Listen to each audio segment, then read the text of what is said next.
Tanggal 31 Agustus tahun 1944. Yesus bersabda, "Laksana suatu senjakala musim dingin yang cepat ketika angin sedingin es mengumpulkan awan-awan di langit. Hidup kakek nenekku merosot cepat, sesudah matahari hidup mereka ditempatkan untuk bersinar di hadapan tabir suci bait Allah." Akan tetapi ada dikatakan, kebijaksanaan membesarkan anak-anaknya sendiri, dan orang yang mencarinya dihiraukannya. Siapa yang mencintai kebijaksanaan mencintai kehidupan, dan barang siapa pagi-pagi menghadapinya akan penuh sukacita. Barang siapa melayani kebijaksanaan bergilir bakti kepada Yang Kudus, dan siapa mencintainya dicintai oleh Tuhan. Jika orang percaya pada kebijaksanaan, niscaya ia mewarisinya, dan keturunannya akan tetap memilikinya. Sebab kebijaksanaan menyertainya dalam pencobaan-pencobaannya.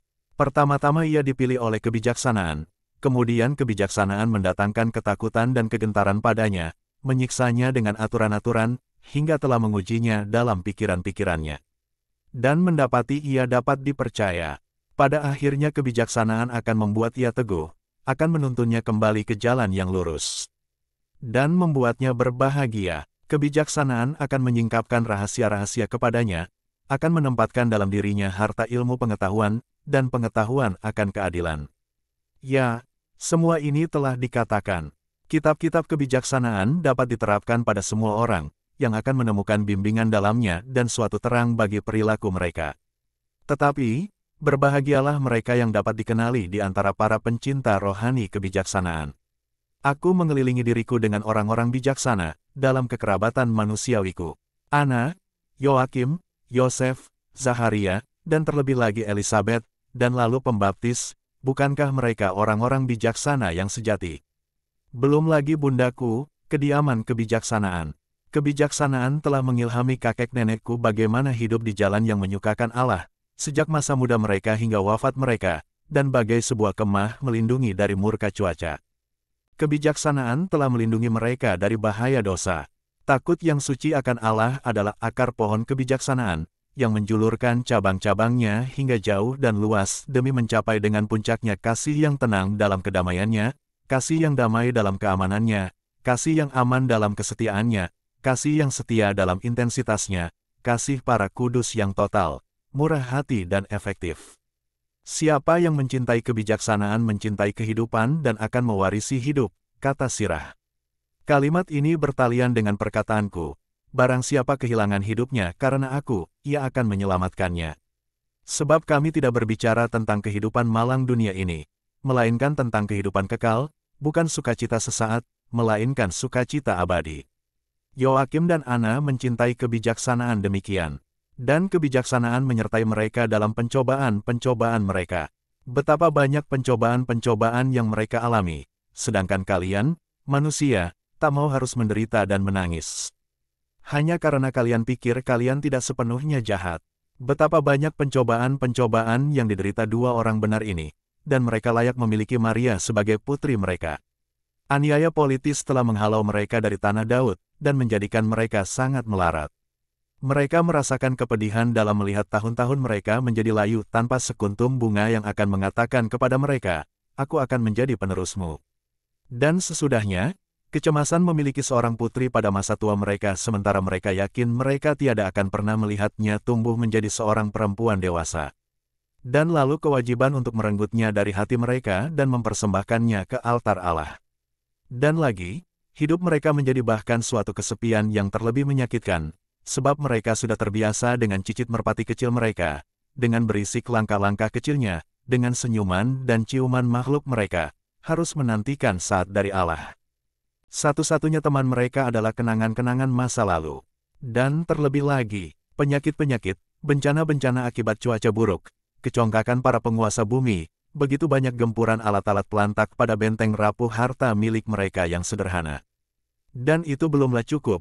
Duka atas makhluk mereka yang nun jauh di sana, yang akan ditinggalkan sendirian dan miskin, dan kendati perhatian dan pengorbanan mereka, hanya akan mendapatkan sisa-sisa harta bapaknya.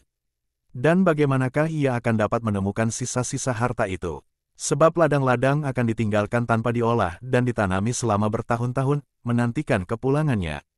Ketakutan-ketakutan, pencobaan-pencobaan, godaan-godaan. Dan meski demikian, Kesetiaan kepada Allah adalah untuk selamanya. Godaan terberat mereka, tidak menyangkal hidup mereka yang semakin merosot tanpa penghiburan dari kehadiran putri mereka. Akan tetapi anak-anak pertama-tama adalah milik Allah dan lalu milik orang tua mereka. Setiap anak laki-laki dapat mengatakan, apa yang aku katakan kepada bundaku. Tidakkah kamu tahu bahwa aku harus sibuk dengan urusan-urusan bapakku? Dan setiap ayah, setiap ibu harus belajar sikap yang harus dipelihara dengan memandang pada Maria dan Yosef di bait Allah, pada Ana dan Yoakim di rumah Nazaret, sebuah rumah yang menjadi semakin menyedihkan dan memilukan, namun di mana satu hal tiada pernah pudar, melainkan terus bertambah, kekudusan dua hati, kesucian sebuah perkawinan. Terang apakah yang ditinggalkan bagi Yoakim, seorang cacat, dan bagi istrinya yang berduka. Pada malam-malam yang panjang dan sunyi dari dua orang lanjut usia yang merasa akan mati. Hanya pakaian-pakaian kecil, sepasang sandal kecil pertama, mainan-mainan sederhana milik putri kecil mereka, yang sekarang nun jauh, dan kenangan-kenangan mengenainya, kenangan-kenangan. Dan damai ketika mereka mengatakan, kita menderita, tetapi kita telah menunaikan tugas kasih kita kepada Allah.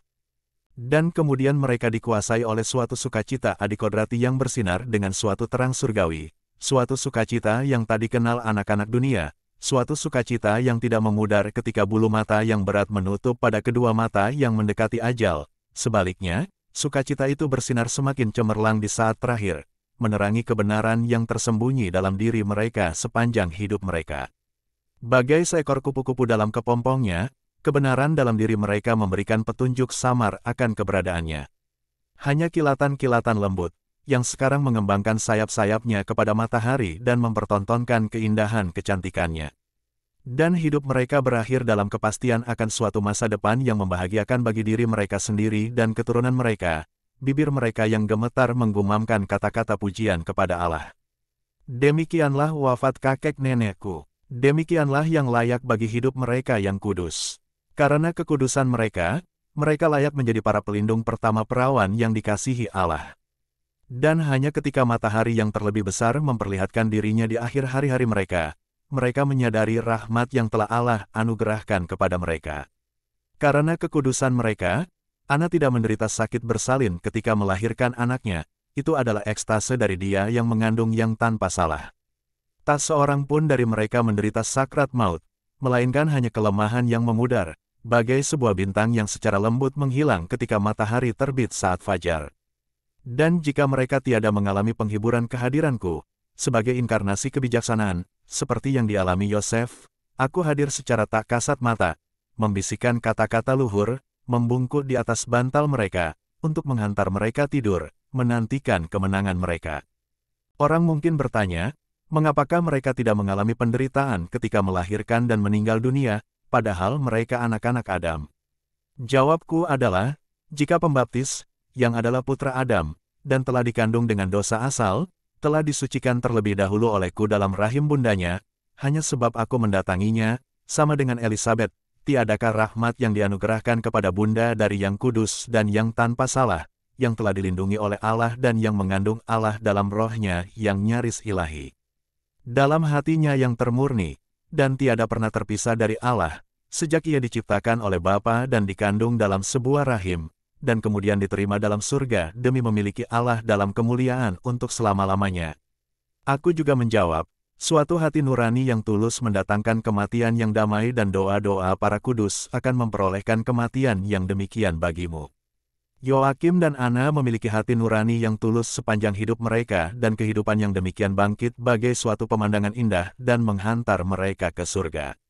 Sementara putri suci mereka berdoa di hadapan tabernakel Allah bagi orang tuanya yang nun jauh, yang telah ia tunda kepada Allah, sumum bonum, sama dengan kebaikan tertinggi, dan meski demikian ia mengasihi mereka, sebagaimana diperintahkan hukum dan perasaannya, dengan suatu kasih adikodrati yang sempurna.